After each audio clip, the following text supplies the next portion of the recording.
मैंने भी अपने जीवन का बहुत सारा समय हैप्पीनेस के पीछे जाने पे वेस्ट करा है। मैं हैप्पीनेस को ढूंढता था उन चीज़ों में जो हमें ट्रूली हैप्पी बनाती नहीं है।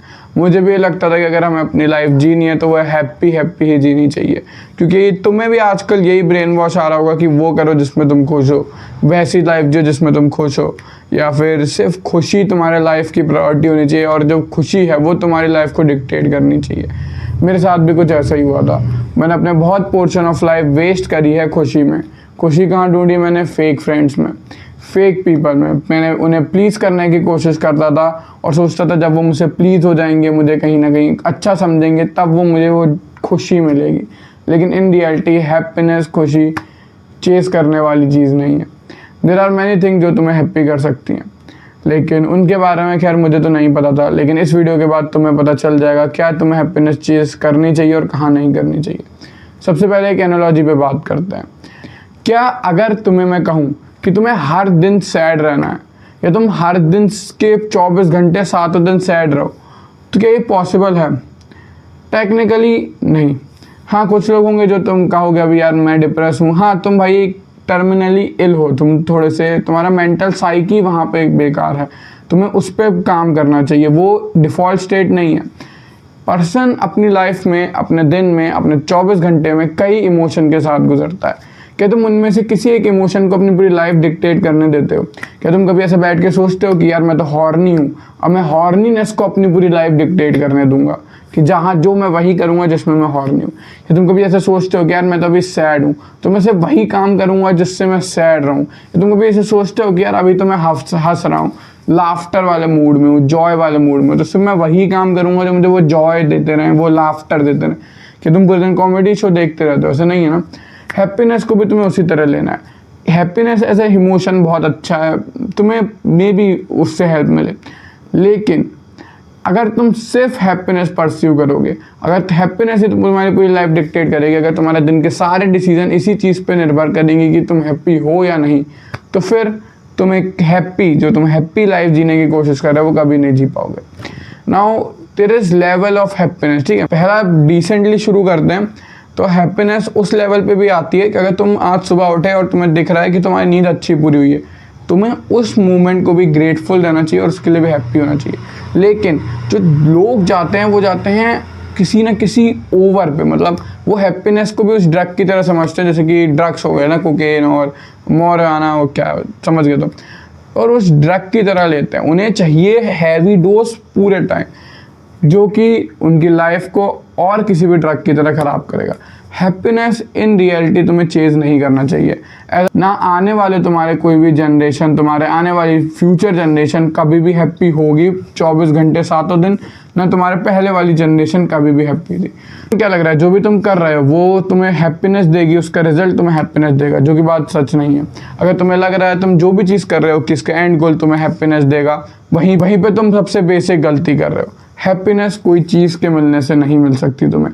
मे बी वो एक शॉर्ट टर्म स्पाइक होता है, बिल्कुल वैसे ही जैसे कि तुम्हें एक ड्रग स्पाइक देता है। जो तुम सही में ढूंढ रहे हो वो हैप्पीनेस नहीं है, उसे हम फुलफिलमेंट कहते हैं। बहुत बड़े बड़े फिलोसोफर में और बहुत बड़े बड़े लोगों ने उसे मेल लाइफ में पर्पस का फुलफिलमेंट कहा है। किसी भी बड़े मेल की लाइफ बायोग्राफी पढ़ो, एंड टू एंड जो चीज़ को वो हमेशा चेस करते रहे थे, जिसकी वजह से वो सो कॉल्ड हैप्पी थे, वो उनका पर्पस था।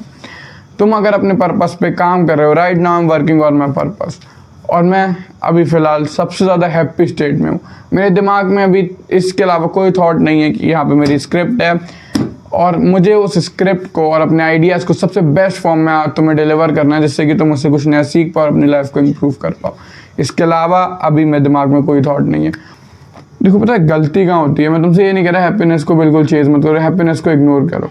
हैप्पीनेस एक अच्छा इमोशन है, लेकिन दिक्कत क्या होती है जब तुम डेली हैप्पीनेस को इन मोमेंटरी चीज़ों में, इन डेली प्लेजर्स में ढूंढने लगते हो। तुम इन्हें ढूंढने लगते हो कोई ना कोई अल्कोहल में, तुम इन्हें ढूंढने लगते हो ड्रग्स में, तुम इन्हें ढूंढने लगते हो फेक फ्रेंड में, तुम इन्हें ढूंढने लगते हो फेक रिलेशनशिप्स में, और यहीं पर ये चीज़ जीवन खराब करने वाली हो जाती है। मैं खुद एक बंदा हूँ जो अपने जीवन में मैं किसी इमोशन को ज़्यादा लागू नहीं होने देता हूँ, और मैं खुद मानता हूँ कि अगर इमोशन तुम्हारे जीवन को और तुम्हारे रहने सहने को डिक्टेट करते रहे तो वो कहीं ना कहीं तुम्हें दिक्कत देंगे और कहीं ना कहीं तुम उससे फिर अपने पोटेंशियल पे नहीं पहुँच पाओगे। देखो मैं हैप्पीनेस को बहुत इजीली डिफाइन करता हूँ। जैसे तुम हैप्पीनेस कहते हो वो असली में एक डोपामिन स्पाइक है। जो डोपामिन स्पाइक तुम्हें बुरी चीज़ों से तुम लेते आ रहे हो, तुम्हें उसे चेंज करके हल्का सा पॉजिटिव चीज़ों से लेना शुरू करना। पॉजिटिव चीज़ क्या तुम्हें डोपामिन स्पाइक देती हैं? वेल जब तुम उन्हें कर रहे होते हो तो नहीं। ये चीज़ें कुछ ऐसी दिखती हैं, कुछ एग्जांपल देता हूँ। जैसे कि एक बहुत हार्ड वर्कआउट हो सकता है, जैसे कि एक आइस बात, या जैसे कि हो सकता है कि तुम अपने पेरेंट्स के साथ या अपने उस फ्रेंड के साथ वो कन्वर्सेशन करो जो तुमने आज तक नहीं करी। ये तुम्हें कुछ नेगेटिव इमोशन जैसे सैडनेस या फिर अनईजी फीलिंग, ये सारे इमोशन तुम फील कर रहे होगे, लेकिन जब ये चीज़ें हो जाएंगी तो तुम्हें the real sense of fulfilment, जो रियल हैप्पीनेस, वो फील होने को मिलेगी। तुम्हें मैं सीधे 3 स्टेप में ये पूरा इसका असली हैप्पीनेस जिसे मैं फुलफिलमेंट कह रहा हूँ, वो फुलफिलमेंट तुम्हें कैसे मिलेगी, 3 इजी स्टेप बात ख़त्म कर दें, ठीक है, फालतू का ज्ञान नहीं देते हैं।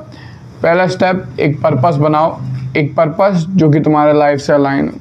अब मैं ज़्यादा इसमें डिटेल में नहीं जाऊँगा, किसी और दिन जाएंगे, लेकिन पर्पस क्लियर की तरह होता है। तुम्हें ज़रूरी नहीं है कि तुम्हारा बहुत बड़ा ही पर्पस होना चाहिए पहली बार में। बेसिक पर्पस रखो, जो पर्पस इतना हो सकता है कि तुम एक ओके इनकम करो, एक ओके फिजिक बनाओ, कुछ भी पर्पस हो सकता है। क्योंकि पर्पस एक फूल वाली लेयर, फूल की तरह होता है, मतलब कली की तरह। जितनी जितनी कली हटती जाएगी तो अपने डीप लेयर ऑफ पर्पस पे पहुंचते जाओगे। जब तुमने पर्पस डिसाइड कर लिया तो तुम उस पर ऑब्सेस हो जाओ और एक गोल्स बनाओ। अपने गोल्स को करने के लिए डेली टास्क बनाओ और उन डेली टास्क को करो इंस्टेड ऑफ फाइंडिंग हैप्पीनेस। और वो जो फीलिंग तुम्हें आएगी उसके बाद, जिसे कहता हूँ मैं फुलफिलमेंट, वो तुम्हें रियल हैप्पीनेस का टेस्ट चखाएगी, स्वाद चखाएगी। चलो मिलते हैं अगले वीडियो में, तब तक के लिए do what bottom 99% are not doing. Bye.